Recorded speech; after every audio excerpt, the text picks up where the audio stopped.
Okay, so we're going to start by learning 3 chord shapes. These are some really nice, broad, two-handed shapes. The first one is this right here.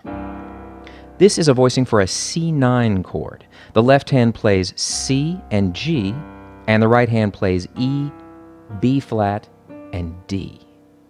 There's our first shape. Really nice. By the way, notice where I am on the keyboard for this. Here's middle C right here. So almost everything I'm doing is below middle C.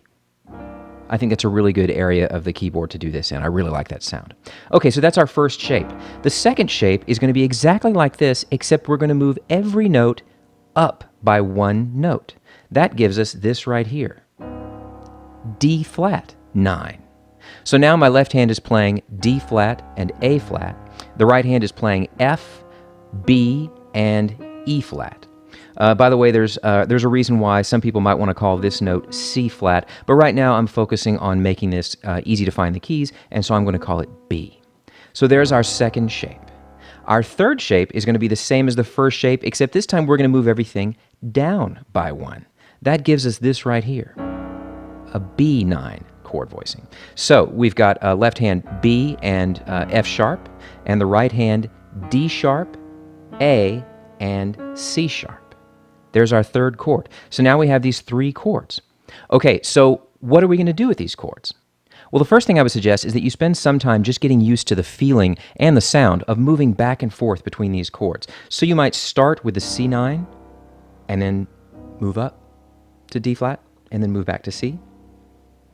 And maybe even go back and forth between those two a few times.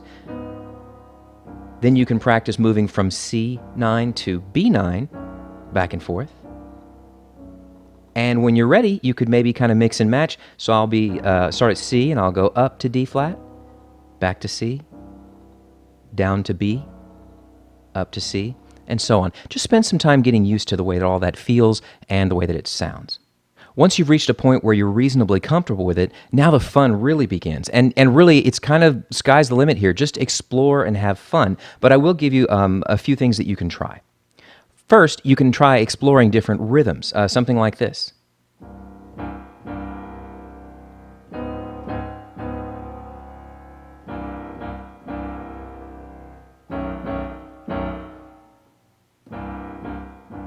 And so on.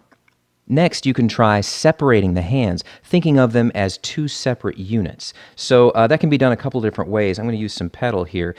Here's a way where you can do it in a really relaxing kind of way, like a quiet, relaxed way.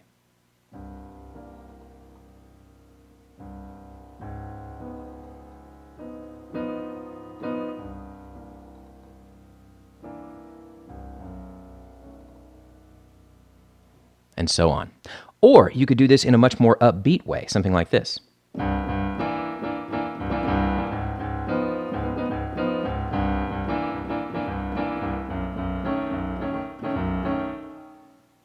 Next, you could try thinking of the right hand as being a solid thing, but break up the left hand notes. So now we kind of have 3 things happening. We have the left hand lower note, the left hand upper note, and the right hand. So that allows you to do things like this.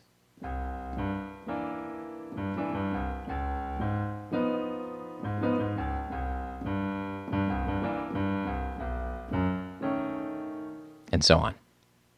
Next, we could try the opposite of that, make the left hand a solid thing, and break up the notes of the right hand.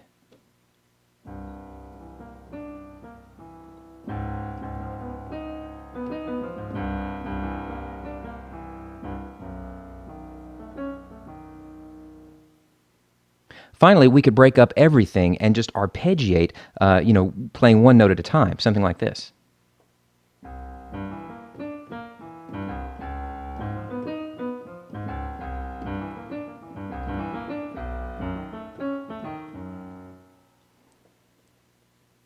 So my point here is not to get you to play, exactly like me or to give you any one exact way you have to do it. Rather, I'm hoping that you can just kind of run with this, just explore, really kind of take in what it is you're hearing, and use this as an opportunity to develop some hand independence, and just get into that whole jazzy sound.